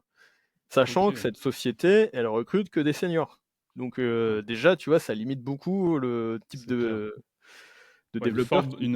une forte barrière à l'entrée et Ouais, c'est ça. surtout, c'est hyper valorisant pour toi, ça. Bah ouais. Ouais. Et du coup, là, ils me disent, bah, Romain, en fait, t'as des super compétences techniques, pourquoi tu te vends pas Mm. mieux? En gros, c'est un peu ce qu'ils me disent, tu vois. Pourquoi Ouais, tu te vends aussi mal alors que t'es aussi compétent? Et du coup, bah, là, dans ma tête, c'est, bah ouais, ça, c'est vrai. Tiens, d'ailleurs, je voulais ouais, pas me lancer en freelance, moi, à un moment. ouais. Ah bah vas-y, Je let's go! comprends. Let's go! C'est parti. Là, Ah j'avais bah trop l'ego bien. boosté, tu vois. Allez, Ouais. on Ah y tu va. m'étonnes. Ah tu m'étonnes. Parce qu'en plus, tu avais peut-être pas passé d'entretien depuis longtemps, donc Hum, celui-ci t'arrive, tu réussis la partie technique. Bon, se vendre, comme tu disais, c'était pas le moment. Tu as été hum. rincé juste avant déjà. Il y a Ouais, le et puis, stress. Il y a y a la ça, pression hein. aussi, parce que tu te dis, attends, là, je peux accéder à un salaire élevé par rapport à Non, ce non, que moi, j'ai. moi, ça c'est pas Enfin, ça pour le coup. Je pars pas de ce principe-là. En fait, tu veux, c'est vrai qu'on n'a pas forcément parlé de ça, mais dans un entretien, j'arrive plus avec une optique, on va dire, soit de stoïcisme, soit de taoïsme, qui va être de, bah, tu suis le flow. ok. Juste, tu Ouais, te ouais, prends tu pas la viens dans tête. une posture d'égal à égal. Voilà, je me prépare. Si ça se passe bien, ça se passe Tu te bien. Et je prépares, vais pas mais mettre de juste en fait, préparation, quoi. tu t'attends pas au résultat. En fait, tu vas faire ce qu'il faut pour essayer de le valider, mais après tu te focalises pas sur le résultat. Parce que si tu te focalises sur le résultat, en fait, tu te mets la pression. Alors que si tu te focalises pas sur le résultat, mais juste à bien passer ton entretien, passer, on va dire, un moment sympa, limite, bah, en Ouais, fait, tu es plus détendu et c'est plus sympa, de passer c'est l'entretien dans clair. ces conditions-là. Vu que tu C'est t'attends clair. pas forcément à la réussir ou tu t'en fous de le rater, bah, t'es Ouais, détendu et si et du coup, bah, c'est pas grave si tu l'as raté au final. De toute façon, des ouais, opportunités, t'en auras d'autres, donc ouais, c'est pas un problème. En tout cas, dans mon cas, parce que si t'es ouais. junior et que t'as des entretiens, t'en as un tous les 10 mois, je peux comprendre que t'aies Ouais, grave la pression, tu vois? c'est clair. Et Ouais, du coup, ouais, il y avait ça. Il y a un autre entretien aussi que j'ai passé où il y avait un test technique que j'avais réussi, mais j'ai fail la conversation tech parce que je comprenais pas ce que le mec il voulait. Et en fait, c'était juste avant en fait d'arriver à cet entretien, j'avais regardé, c'était un recrutement en 5 étapes. Et là, j'ai fait ah, ça va être ultra long. Vas-y, j'envoie mon post sur LinkedIn pour dire que je me lance en freelance. Et après, je passe la conversation en tech et là, je me rate. Je fais bon bah, j'ai bien fait d'envoyer mon voilà. Ah tiens, je t'entends plus là. ah mince, ouais, Ouais. j'avais coupé le micro. Au cas où il y a un bruit de fond et tout, j'ai coupé le micro. Non, non, mais effectivement, là, tu te dis, allez, hop, foutu pour foutu, j'y vais à fond, c'est tout droit. Mm. C'est le moment, là, ça y est. Ok, bah, Ah là, bah, du je coup, ouais, ça comprends m'a mieux, enlevé ouais. une épine, ouais. Parce que tu vois, au Ouais, moment où j'étais en train, en fait, si tu vois, c'est qu'avant de me lancer en freelance, j'ai envoyé des candidatures en CDI pour faire du ouais, CDI. Et du coup, bah, avant de me lancer, je voulais attendre que les process soient terminés, tu vois, pour vraiment savoir, ouais. parce que j'avais une mission que comment dire, eu une offre en CDI où Mhm. je savais pas comment, si j'allais l'accepter ou pas, parce que du coup, j'étais en train de me dire que je passais peut-être en freelance. Ok. Du coup, tu vois, je préférais finir toutes mes candidatures de CDI pour être vraiment sûr. Et là, quand Ouais. j'ai vu que c'était 5 entretiens, j'ai fait bon, bah, vas-y, Ouais, je ouais, ça y est, j'y balance. vais pas de toute façon. Ouais, ouais, non, mais 5 entretiens, c'est beaucoup trop long. Ouais, Non, mais juste comme ça, tu vois, je commence à faire mes trucs de freelance. Et puis, ouais, si genre, entre-temps, le truc de CDI, ça aboutit, bah, tant mieux. Et ouais, si genre, ça n'aboutit pas, bon, bah, de toute façon, avec 5 étapes, je me dis, il y a tellement de chances que pour que je sois recalé pour une raison ou une autre, autant que je ouais, commence à faire mes trucs de freelance de l'autre côté, tu vois. c'est clair. Bah écoute, ouais, donc je comprends bien. Il y a en fait deux déclics, quoi. Un déclic, on va dire, plus latent, Tu vois, Mmh. tu y penses, la retraite, ça te trotte Heu, beaucoup et le déclic, voilà, on va dire vraiment soudain où tu dis: «Eh vas-y, allez, j'y vais», le fameux entretien que tu réussis, tu te dis: «Mais ouais, en fait, je peux me vendre, je peux y arriver, ça y est, ouais, c'est parti, quoi». clairement. Bah, trop bien et comment tu t'y es préparé? Si tu t'y es préparé, bien sûr, Alors à comment ce je m'y suis passage en freelance? préparé? Ça a été YOLO! En fait, si tu veux, je me suis rappelé d'un truc que j'avais entendu un moment. C'était un mec qui disait, «Le meilleur moment pour se lancer, c'est le moment où en fait tu aucune sécurité, où tu dans l'urgence. Parce que dans ces moments-là, tu es obligé de te pousser à la réussite. Parce qu'en Ouais, fait ta vie en dépend», tu vois? Et ouais, ouais. moi, quand je me suis lancé, du coup, j'avais pas le chômage et Mmh. du coup, j'étais, en train de tourner sur ma trésor, quoi, que mes Ouais. économies. Donc là, moi, genre, j'ai bouffé tout ce que j'ai pu de contenu pour savoir comment fallait bien se lancer en freelance, quels étaient les trucs à faire et compagnie. Mmh. J'ai eu beaucoup de chance aussi, il y a pas à se mentir. Genre, justement, si le SN avec qui j'avais travaillé m'était pas revenu me voir, j'aurais peut-être pu décrocher un client tout seul, Mmh. mais il m'aurait pas tenu Ouais. longtemps. Là, j'ai une mission OK. qui dure que 6 mois, mais ça me permet quand même de me lancer, tu vois? Mmh. Donc ouais, non, j'ai charbonné pour me lancer mon profil, le mettre au propre, avoir une posture professionnelle et là, aujourd'hui, tu vois, si tu regardes sur LinkedIn, ce que je fais actuellement, c'est pas mal, faire par un petit peu, me faire connaître et Mmh. aussi, et aussi faire gonfler mon réseau. Parce que du Ouais. coup, bah, vu que j'ai eu ma mission par le réseau, Mmh. bah, du coup, je pense que c'est important effectivement de se faire connaître et d'avoir un réseau justement qui peut te porter, tu vois? Parce que là, Ouais. j'ai notamment, une personne dans mon réseau qui me propose souvent des missions, Mmh. même si c'est pas forcément mon cœur de métier original, là, c'est plus de l'automatisation de tests. Mais vu que OK. c'est lié à la qualité code, bah, en fait, si tu veux, c'est Ouais, que ça te parle. Mmh. j'ai quand même un petit peu le doigt déjà dedans, tu vois? D'une certaine façon. Ouais. Et son poste à cette personne, sans trop détailler, c'est quoi justement? Il fait partie d'une ESN ou non? Non, il est freelance aussi. Non, il est freelance aussi, d'accord. Ouais. C'est plus, apport d'affaires, c'est ça? Même pas, j'ai l'impression, en Même tout pas? cas, il m'a jamais parlé de commission que lui, il aurait voulu récupérer derrière. OK. Donc OK, à pur voir. partage quoi, c'est bien, Ouais. c'est sympa. Mmh. Ouais. Ouais, Après nickel. du coup, c'est que même s'il le proposait pas et je pense qu'à un moment je me sentirais obligé quand même de Ouais. le soulever la question parce que Ouais, c'est pour clarifier la chose et pas rester dans cette ambiguïté, parce que bon, si, ouais et s'il dit: puis «Ah, au fait, Romain, je te l'ai pas dit, mais c'est 35 la marge que je prends». ouch! Tu Ah la douille! Ah j'ai mal! Ah je peux plus Ça, c'est m'asseoir. un boucher. Lui, c'est un boucher, du coup, là. Un bon gros boucher. Ouais. Non mais je pense que normalement, quand il te file une mission, il mérite quand même sa petite com, hein, qu'il la demande ou Ouais, c'est pas, vrai. ça me paraît, Ouais. dans le milieu, ça me paraît normal en fait. Ouais, ouais, tout à fait. Bah, Mmh. c'est normal. Il t'alimente, en Mmh. opportunités, bon, tu le rétribues, enfin, Mmh. c'est tout à fait normal et justement, on en a, touché un petit mot juste précédemment. Tu penses quoi, toi, de l'apport d'affaires? Je sais que ça se démocratise, bah, beaucoup. Mmh. Enfin, ça fait longtemps que ça existe, hein, mais je veux dire, on en parle beaucoup sur LinkedIn, ces derniers temps. Toi, c'est quoi ton avis là-dessus? Pour le moment, je t'avoue, vu que j'en ai pas fait ou j'en ai pas profité, j'ai pas forcément trop d'avis dessus. Je dirais que ça me paraît normal, que ça existe. Mmh. Après la question c'est, je me pose la question si, ouais, je pense que c'est un poste de commercial un peu comme un autre au final, La question, je me demande juste si, au final, le dev qui fait apporteur d'affaires, si à la fin, il devient pas plus juste apporteur d'affaires que dev, tu vois? Genre, est-ce Ouais. que tu vas pas avoir des postes comme ça où, genre, tu t'occupes juste de faire la prospection et tu balances pas juste les missions et toi, au final, tu fais plus, tu vois? Ouais. Genre, Ouais. pour l'instant, j'ai pas forcément d'avis sur la question. Je pense que c'est un peu comme les ESN. Tu as probablement des apporteurs d'affaires avec lesquels tu auras peut-être pas envie de bosser, tu vas peut-être en avoir avec qui ça va être sympa. Il y a peut-être aussi des apporteurs d'affaires où, en fait, j'ai été tombé sur un profil comme ça où, en fait, je me pose la question, où si moi j'ai une offre, est-ce que c'est bien que je lui file mon offre pour qu'après il aille Mmh. chercher des devs dans son réseau? Parce qu'en faisant ça, en fait, ça veut dire que je lui donne mon client Ouais. et du coup, peut-être qu'après, bah, le client, il va plus passer par moi, mais il va passer directement par lui, tu vois? Ouais. Donc il y a ces Je te questions-là. confirme, c'est le risque. Ouais. Effectivement, là, dans ce type de configuration, effectivement, si tu as une opportunité client, bah, vaut mieux que ce soit ton déclencheur, un petit peu comme le moment où tu es passé freelance pour dire, OK, bah là, écoute, les planètes sont alignées, je me Mm. lance dans l'apport d'affaires. Ouais.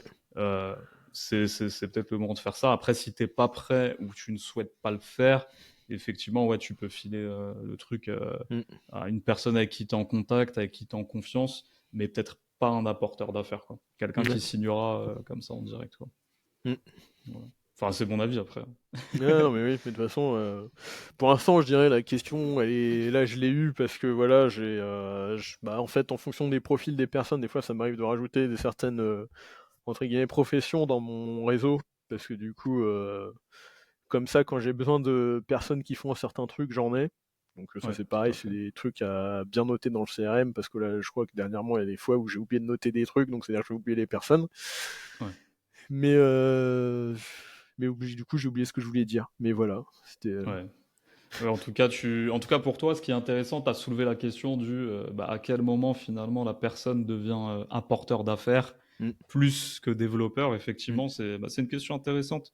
C'est vrai, effectivement, parce que bah, il y a un moment finalement, oui, si t'enchaînes et t'empiles les missions, bah, déjà tu deviens une ESN quasiment, ouais.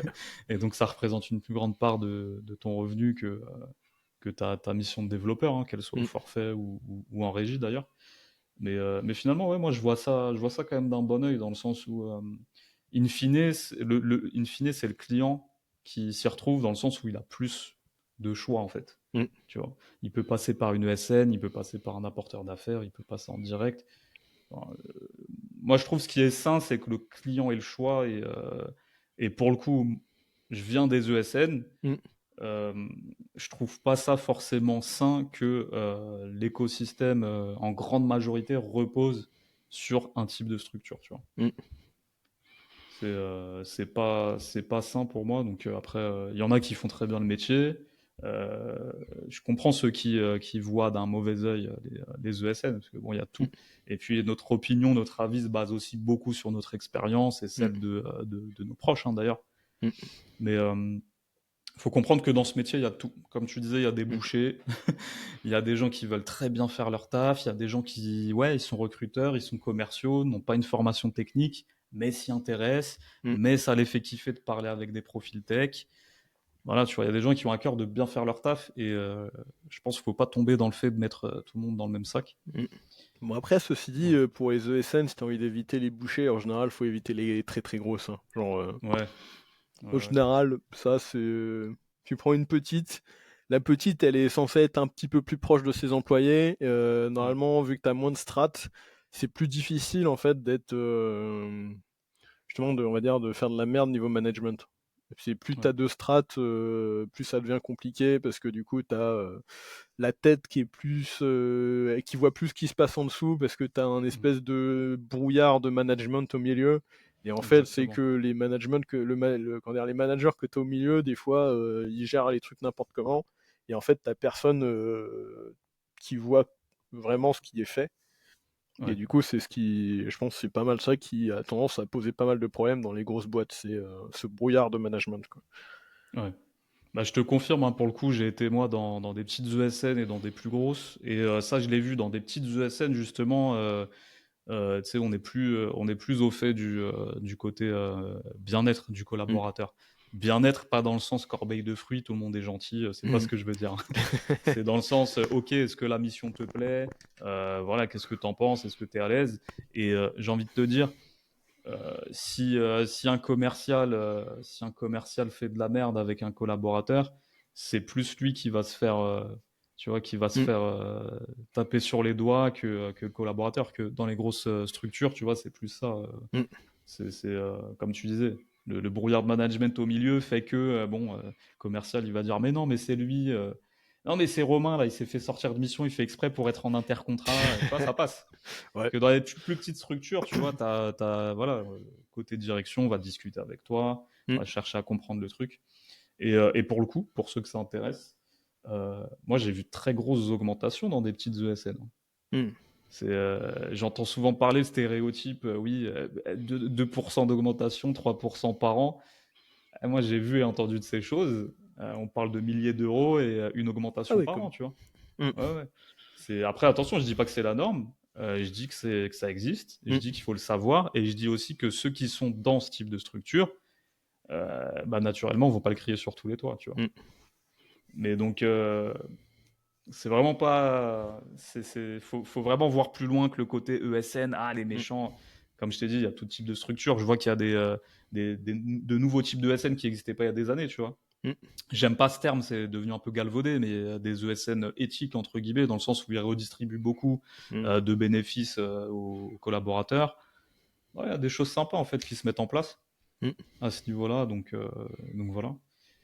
Et toi, justement, donc tu me disais au début de ce podcast que tu tends par la suite à aller sur du forfait. Mm. Qu'est-ce que tu mets en place justement au-delà de ce que tu disais, hein, d'augmenter ta visibilité, d'élargir ton réseau? Qu'est-ce que tu mets en place justement pour y arriver à te lancer un petit peu au forfait? Alors pour l'instant, pas grand-chose, parce que là, ma priorité, ça va déjà être de réussir à avoir des missions récurrentes. Une fois que j'aurai des missions qui rentrent de façon récurrente, je me poserai sûrement plus de questions après sur comment je les forfaitise. Parce que là, actuellement, c'est bien de chercher à forfaitiser, mais si j'arrive pas à faire rentrer des missions, Ouais. ça va pas me servir à grand chose. Après, ça ne va pas m'empêcher de commencer à réfléchir à qu'est-ce que je peux offrir d'un point de vue forfait.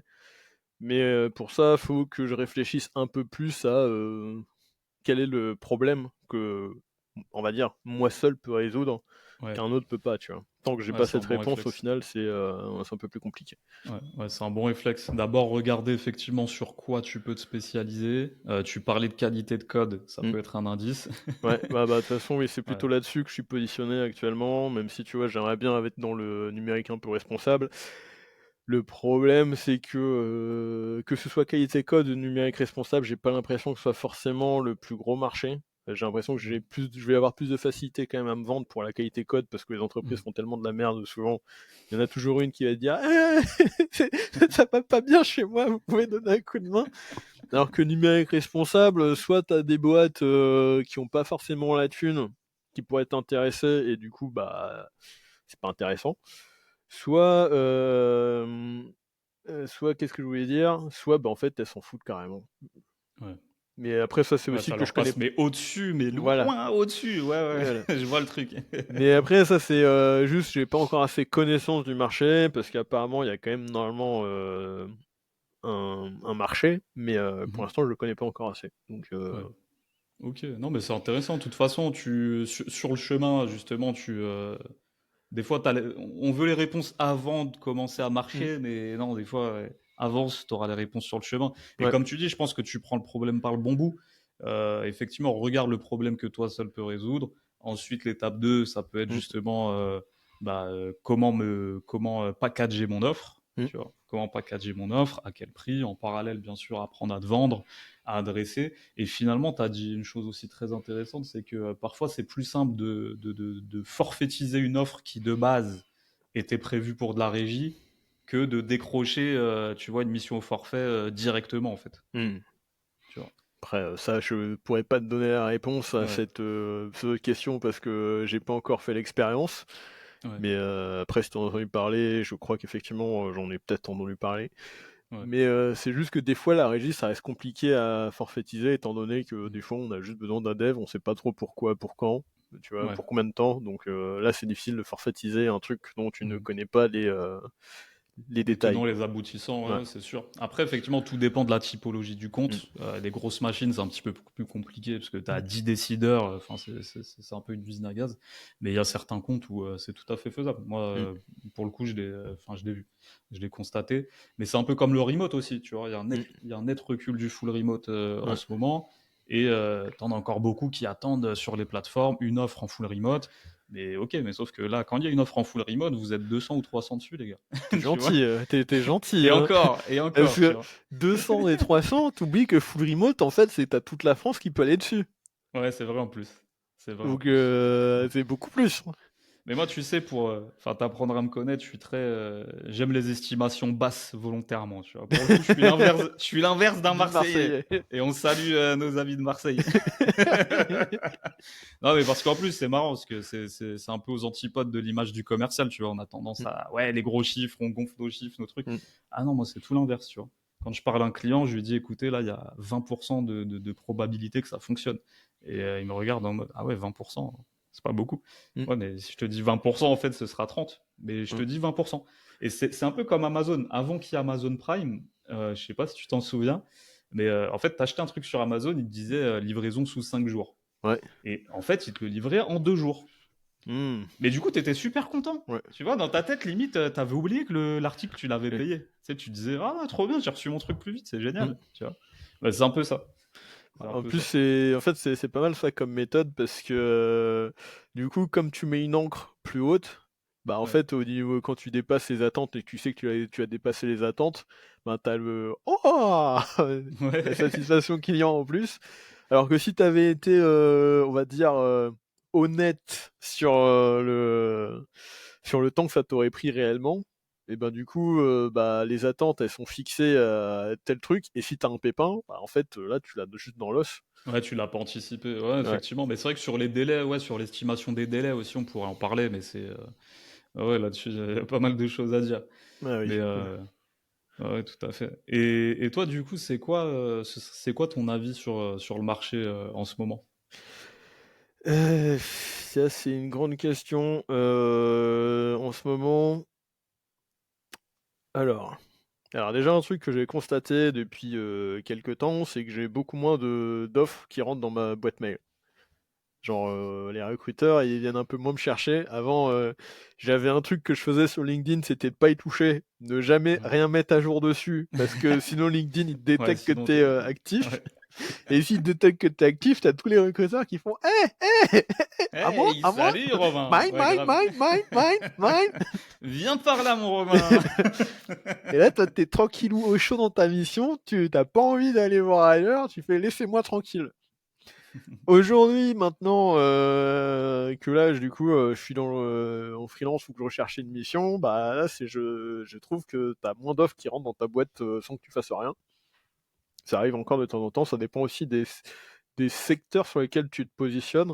Je sais par exemple que j'ai un de mes potes qui s'est lancé en freelance, sauf que lui, bah du coup, il a plein d'offres CDI, du coup il est un petit peu Ok. deg. Ouais. Mais lui, il a des offres CDI quand même qui rentrent, tu vois, qui lui Ouais. sont proposées. Moi, il y a vraiment pas grand-chose qui me sont proposées. Parce que lui, il est sur le mobile, et du coup, peut-être que sur le mobile, ça recrute peut-être plus que Ouais. les profils full stack dans le web. Parce qu'en fait, le Ouais. mobile, c'est peut-être plus spécialisé que Ouais, tout moi, à fait. où, tu vois, je suis multi full stack. Du coup, pour les Mhm. gens, ça veut dire je sais rien faire, tu vois, globalement. Ouais. C'est ça que ça veut dire. Ouais.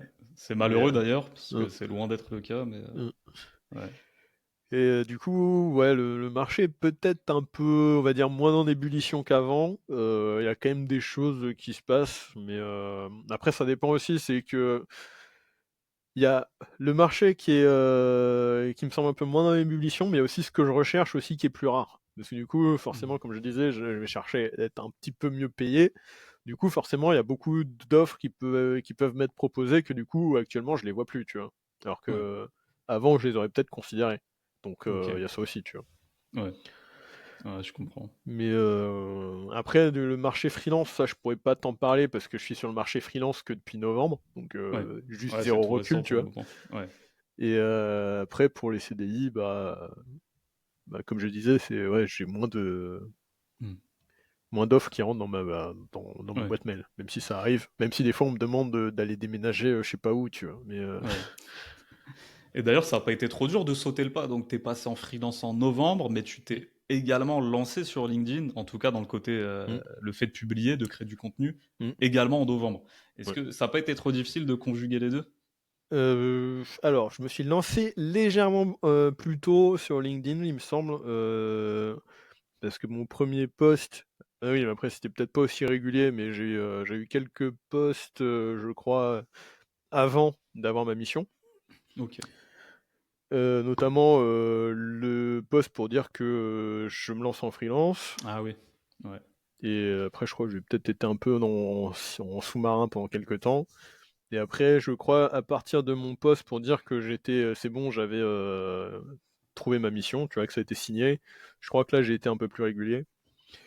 Et puis, ça n'a pas été trop compliqué, en fait, de me lancer on va dire, les posts de LinkedIn, parce qu'en fait, pendant que je cherchais une mission, ce que je faisais, c'était d'essayer de noter toutes mes idées que je pouvais avoir de posts, et en Mmh. fait, de les mettre dans ma boîte à idées. Et du OK. coup, après, dès que j'avais l'inspiration pour rédiger l'une de ces idées, bah, je le faisais. Et du coup, après, soit du coup, je la postais direct, soit du coup, si que j'avais commencé à poster, comment dire, à rédiger, me semblait pas top, bah en fait, je la laisse de côté, je la laisse mariner, Mmh. et puis je reviens dessus quand je sais quoi, comment la mettre au propre, tu vois. Ouais, tout à Donc fait. là, actuellement, je dois avoir je sais pas combien. On va dire peut-être 50 posts qui peuvent traîner encore, que j'ai pas encore publié, tu vois. Ouais, ouais. OK, ouais, donc t'as de quoi, voir Mm. venir, la chose. C'est pas encore des posts prêts, mais c'est des idées à Ouais, exploiter. et il y en a qui sont Heu, déjà un peu plus ou moins rédigés, genre juste faut ouais, que je les réajuste, des trucs comme ça, tu vois. ouais. Et il y en a certains, en fait, c'est que en fait, quand tu regardes mes posts, ils sont trop longs. Donc, Mmh. il y en a aussi certains que là, je suis en train de réfléchir à comment je les découpe, tu vois. Mais Ouais, je trouve ça difficile de découper si tu veux avoir, ouais. comment dire, aborder un sujet de façon, Profonde. ouais, profonde, mais en Ouais, fait avec, pas peut-être pas tous les angles, du point de vue, mais, avoir un sujet qui soit bien traité, tu vois? Genre avec, ouais. très peu de mots en fait. J'ai l'impression que tu es Mmh. trop en surface, Ouais. et du coup en fait, bah, c'est bien pour avoir vite fait, on va dire, la couche vraiment superficielle du sujet, quoi, mais Ouais, ouais, du coup, je te ouais, comprends profonde, tellement, ouais. je pense que t'avais bien résumé ce que je voulais dire au final. Je sais pas ce que je suis allé chercher Ouais. plus loin, mais c'était bien ça. Ah mais je te comprends tellement parce que je suis passé par là et je suis Mmh. d'ailleurs aussi en plein dedans. C'est-à-dire, c'est tellement frustrant en fait quand tu as mais 1 million de choses à dire Mmh. sur un sujet qui pour autant sont quand même pertinentes, Mmh. mais qu'en fait tu peux pas parce que, bah, personne lit les posts trop longs, Ouais. notre capacité d'attention comme je l'ai mis dans un post, maintenant on a la capacité d'attention d'un poulpe, tu vois? Et en plus, je pense que t'es méchant pour le Donc poulpe. et encore, ouais, tu vois? Donc au final, ouais, quand ça fait plus de tant de caractères, personne lit, donc bon, en même temps, tu postes pas pour que personne lise. Mmh. Voilà, tu vois? Donc c'est tellement frustrant, mais ouais, d'ailleurs, je réfléchis, ça peut être une piste pour toi, je sais pas, mais je réfléchis à un format peut-être de newsletter, tu vois? Pour, Mmh. creuser un sujet, vraiment, à fond. Tu sais, tu t'éclates, tu rédiges et tout, moi j'aime beaucoup ça. Mmh. Parce que ouais, en fait, ça je trouve que LinkedIn là, a pris une tournure où ça devient, un peu trop de contraintes quand même, un peu trop OK. contraignant de poster. Déjà avant le simple texte suffisait, maintenant faut une photo, faut ci, faut Ouais, la ça, maintenant il photo, je faudra suis de la pas sûr, tu vidéo, vois? tu vois? Bah, je sais que ça booste, hein, je sais que ça booste quand même, mais Parce c'est pas toujours que nécessaire, ouais. ouais, non, parce que moi, je regardais justement mes posts qui ont le plus fonctionné, c'est pas des posts avec photo forcément, tu vois? Ouais, Après, moi, j'ai pas de photos, mais c'est vrai que moi, je mets plus des images. Mais ouais. mes posts là, genre mon post qui a cartonné, Mmh. genre, j'ai pas compris. Pour moi, il était censé Ouais. faire un flop. Et genre, Ah, c'est ouf. c'est mon buzz. Franchement, c'est mon buzz. Je crois que je suis à 6 000 impressions. Et à ce moment-là, mon réseau, il devait être, j'étais même pas encore à 500, tu vois, OK. connexions. Et c'était Et sur quel sujet? c'était sur, qu'un readme c'était pas suffisant, qu'il fallait avoir un fichier pour, regrouper toutes les commandes, pour automatiser en fait la maintenance, en gros. Ouais, et c'était un post vraiment très technique ou tu l'avais vulgarisé un petit peu? Bah, je vulgarise toujours mes sujets moi, voyons. OK, OK, ouais, c'est vrai. Mais c'était pour ceux qui nous écoutent, moi je te connais.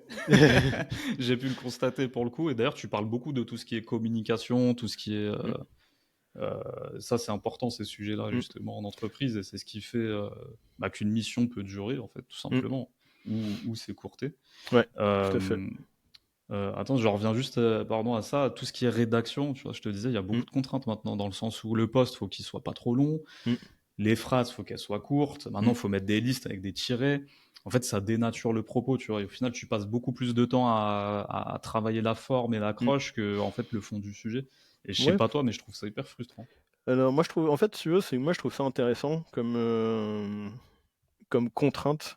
Parce Mmh. que en fait si tu veux, c'est que Alors, on va vite fait changer de sujet. Petit détour. On va passer par la forêt. On t'en fait pas, on revient sur la route après.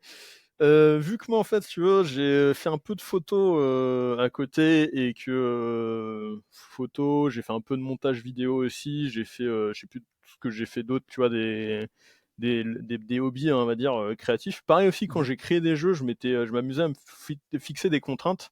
Et en fait, les contraintes, quand tu essayes de réaliser quelque chose avec justement des contraintes, c'est à ce moment-là où tu deviens le plus créatif. La contrainte Mmh. te force la créativité. Et du coup, en fait, moi, je trouve ça intéressant comme contrainte parce que, notamment la contrainte du nombre de caractères limité, parce que ça t'oblige à être synthétique, ça t'oblige à retirer par exemple un point de vue ou un angle d'attaque de ton sujet. Comme tu peux pas Mmh. tout explorer d'un coup, tu vas Ouais. essayer de peut-être être en plus en profondeur sur un angle de vue et tu vas pouvoir travailler un autre angle de vue sur un autre poste. Et Ouais. du coup, je trouve ça intéressant parce que par exemple, quand tu as un sujet qui est très vaste, ou par exemple, là, dernièrement, tu vois, il y a un sujet que j'ai pas mal traité, c'est les librairies, et pourquoi, genre, l'utilisation des librairies, c'est pas toujours une bonne idée. Ouais. Bah, en fait, tu as plein de sujets d'attaque. Là, j'ai fait l'attaque sécurité. J'ai fait un autre point de vue aussi pour lequel Mmh. utiliser une librairie, ça pouvait poser problème. Et là, j'ai encore d'autres points d'attaque sur pourquoi utiliser une librairie, ça peut toujours être un problème. Donc, j'ai pas fini d'explorer ce sujet. Ouais. Pareil pour la communication. Et en fait, tu vois, quand je te disais que j'ai ma boîte à idées, c'est que là, j'ai des sujets qui m'intéressent, à lesquels j'ai envie de parler. Mmh. Et en fait, ce que je fais, c'est que je crée un dossier qui, en gros, porte le nom du sujet que j'ai envie de traiter. Et en fait, dedans, je vais créer des fichiers qui vont avoir le nom des différents angles d'attaque du sujet que j'ai envie d'aborder. OK. Et du coup, comme ça te permet sur un sujet, en fait, de Ouais. pouvoir en faire vraiment plus. Ouais. Et encore, ça, c'est une façon de faire. J'avais vu Mmh. un post sur LinkedIn d'un mec qui disait, bah, en fait, tu prends ton sujet, tu essayes de voir les différents points de vue que tu peux avoir dessus, et après, Mmh. sur ces différents points de vue, tu essaies de voir comment tu peux découper ces autres points de vue, et après, tu fais avec ces différents trucs, tu Ah peux le oui, redécouper d'accord. encore. Et en fait, Ouais. sur une idée, le mec, il arrivait à en avoir genre 50, tu vois. Ouais. Ah, c'est fou ça. Et du coup, tu Ouais, vois, c'est jamais à court d'idées, Non, clairement. ces cas-là. Ouais. Et c'est pour ça que, tu vois, je trouve que cette contrainte, en fait, de caractère, est quand même assez intéressante parce que ça te permet d'avoir un post qui est relativement long, avec un peu de profondeur si tu as envie d'en donner, tout en n'étant pas trop long. Parce qu'en fait, quand tu Ouais. regardes les formats newsletter et compagnie où les gens, ils ont pas de limite, et Mmh. ben, du coup, dans ces cas-là, des fois, tu as des newsletters qui sont bien trop longues et en fait, tu arrives à la moitié, tu plus envie de lire, tu Ouais. vois? Ouais, c'est clair. Et à Je suis côté, d'accord. tu vois, genre, comme tu dis, le problème des bullet points qui dénaturent, ouais, entre guillemets, selon toi, Mmh. c'est que en fait, les bullet points, ça te permet aussi d'organiser un petit peu le texte. Ça te permet aussi d'avoir des trucs qui sont un peu plus visuels, d'avoir du texte qui respire un peu plus, d'avoir pas des gros blocs de texte comme tu Ouais. peux avoir comme certaines personnes le font. Mmh. Donc, je trouve Ouais, que ça ça rend a un la chose, plus digeste, selon exactement, toi. ouais. Donc, Mmh. ça, tu vois, je comprends ton avis, Mmh. mais en même temps, tu vois, je trouve qu'il y a quand même un bon côté à voir ce truc-là, Ouais. mais il y a peut-être un entre-deux, tu vois? Parce que de toute Ouais. façon, je suis développeur, je te répondrai toujours: «Ça dépend». Voilà, c'est Exactement. Non, mais pour le coup, moi, je suis d'accord. Je suis assez d'accord dans le sens où, au début, moi, c'était ça, c'était vraiment de la frustration, tu vois? mmh, C'était vraiment de la frustration pour le coup. Après, j'ai exploré cette phase-là où, comme toi, je me suis dit: «Eh, mais en fait, là, ça fait 2 sujets, mais mmh, après, en fait, 2, mais je les subdivise et en mmh, fait, tac» et en fait, ça, c'est assez cool. Mais, mais en fait, après, moi, j'aime bien, tu sais, les échanges, spontanés. mmh. Moi, en fait, si tu veux, ce qui me frustre un peu, c'est au-delà de ça, c'est, le fait qu'il y ait trop d'étapes entre, la pensée que j'ai envie de partager et le moment où je la partage. J'ai des posts sur LinkedIn qui ont vachement bien marché. C'est les posts que j'ai écrits en mode, «Eh, mais tiens, vas-y, j'ai une idée» et je la rédige Tac. direct, tu vois? Mais dans LinkedIn, direct. Ouais. Je passe pas par mon, tu vois, mon éditeur de texte, dans Mmh. lequel j'ai toutes mes notes. Je Ouais, l'écris directement dans LinkedIn, c'est un truc ultra spontané et là, ça marche, direct, tu ouais. vois? Non, juste des fois, tu te dis: «Bon», en fait, ce qui est rigolo en plus, c'est que ces sujets-là, c'est Ouais, des sujets que je rédige après avoir déjà posté dans la journée, tu vois? J'avais ouais, préparé un truc, je poste et là je fais: «Tiens, mais j'ai une idée là, vas-y, mais ouais. Allez, ce tac. truc il Ouais. m'énerve, vas-y, je vais en parler».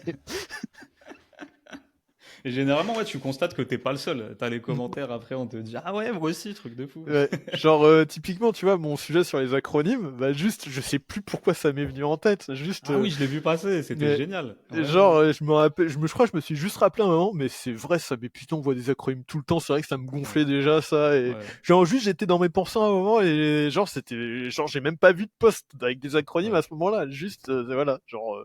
ouais.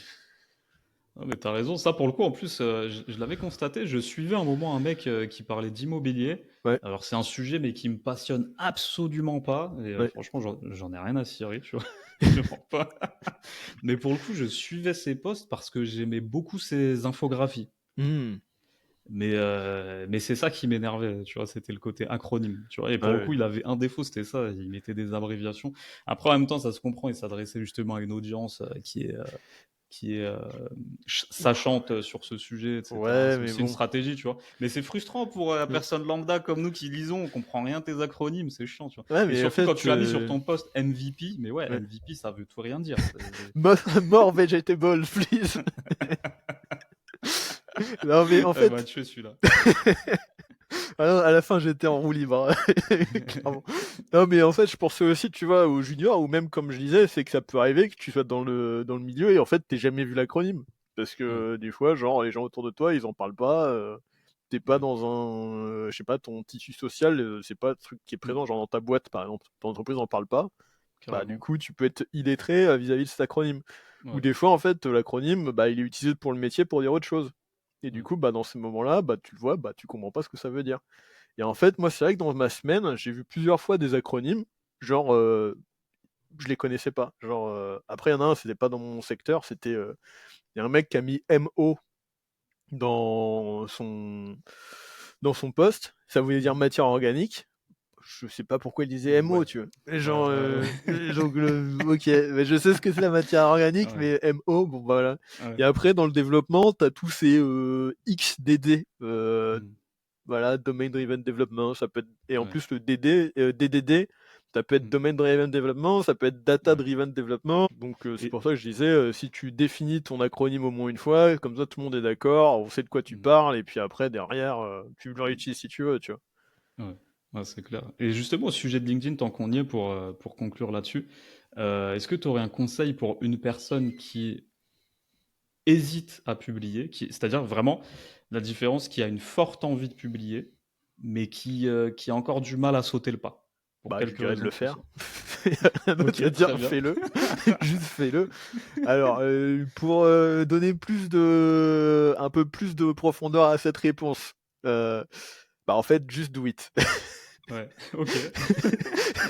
Non, non, mais en fait, tout simplement, faut juste pas oublier que du texte, les gens ils peuvent penser ce qu'ils veulent.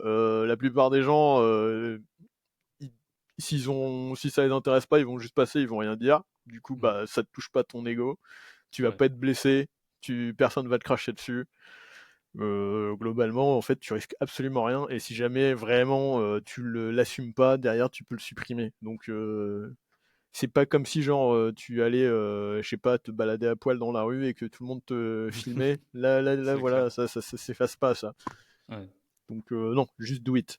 Ouais, bah trop bien, bonne réponse. En tout cas, c'est intéressant. Moi, j'aurais aimé entendre ça, bah, justement à l'époque où j'hésitais beaucoup à publier, tu Hmm. vois. Forte appréhension et tout. Et un autre conseil aussi à une personne qui a sauté le pas de publier, Hmm. qui a eu un rythme plus ou moins soutenu, mais qui est à ça d'abandonner pour X raisons, tu vois, que ce soit le temps, l'organisation, déception. Là-dessus, je vais avoir plus de mal à lui répondre parce que moi, ça fait depuis pas assez longtemps que je publie. Hmm, Et puis après, ça va dépendre de ses raisons, ça va dépendre c'était quoi ses buts aussi en publiant, tu vois. La ouais, réponse, ça va pas être la même en fonction de ça. ouais. Parce que Ouais, tu c'est vrai vois, que c'est un genre, cas assez spécifique, ouais. ouais, parce que tu vois, genre, typiquement, quand t'entends les freelances qui disent qu'ils en ont marre de publier parce que justement ça rapporte pas de mission, bah en fait, je dirais oui et non, parce que le problème, arrêter de publier, ça veut dire que du coup t'es moins visible, si on ne connaît pas, bah en fait on sait pas ce que tu vaux, Ouais, tu vois. ouais, Donc tout à fait. j'aurais tendance à dire que dans ce cas, c'est quand même mieux de continuer à publier. Peut-être que si tu as envie que ça te rapporte des missions, peut-être que ça veut dire que tu publies pas sur les bons sujets, donc c'est-à-dire qu'il faut que tu vois quels sont les sujets qui intéressent tes clients. Et après, qu'est-ce que je peux dire d'autre? Après, ouais, ça dépend vraiment des pourquoi tu le fais aussi. Si Ouais. tu publies pour avoir des likes, bon, je te dirais, bon, c'est peut-être pas la bonne raison, même si c'est vrai que ça fait du bien, mais je dirais il faut faire attention aux likes quand même parce que ça peut vite devenir, bah, ça peut vite devenir une course et derrière, tu fais peut-être pas les bonnes choses si c'est juste pour le like. Tu vois, après, on a beaucoup de Ouais. sujets, on va dire putaclic, où du coup on se retrouve avec le fameux freelance versus CDI, le fameux les développeurs augmentés à l'IA versus les développeurs arriérés, Ouais. tu vois, genre Ouais, bah, ouais. ces sujets qu'on voit tous les jours et en final qui apportent plus rien. Mm. Donc Ok. Nickel. Bah écoute, Romain, l'épisode touche à sa fin. Est-ce que tu aurais un dernier sujet à aborder ou un point sur lequel tu aimerais revenir? est-ce que j'aurais un sujet à aborder? Mmh. Ah! Ah ah! J'en ai peut-être bien moi, pour tous les petits développeurs.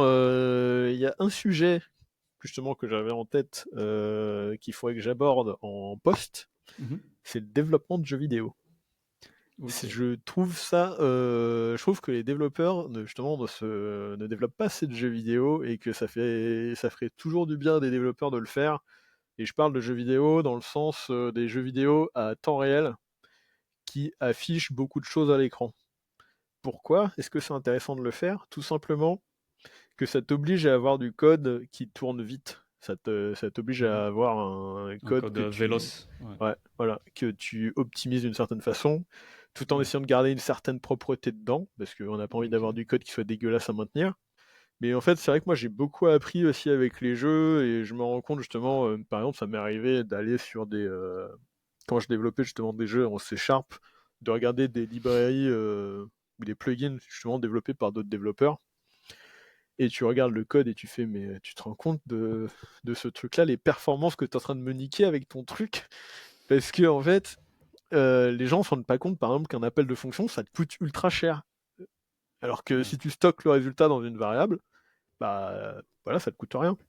Ouais. Et du coup, tu vois, c'est aussi pour ça, à développer des jeux et forcer en fait à avoir un code qui tourne vite, ça va aussi t'apprendre l'algorithmie et en fait, Mhm. c'est aussi pour ça que tu as tellement de développeurs, tu leur dis test technique, et tu vois, ils sont tous en train de partir en courant, s'il y en a pas d'autres qui sont en PLS et d'autres qui ont fait un AVC, tu vois?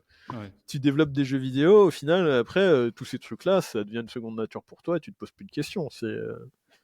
Donc je pense que développer des jeux vidéo, ça peut être bien, tu vois? Pas forcément des machines de guerre avec, les dernières technologies, mais tu vois, un petit truc, 2D tranquille, Ouais.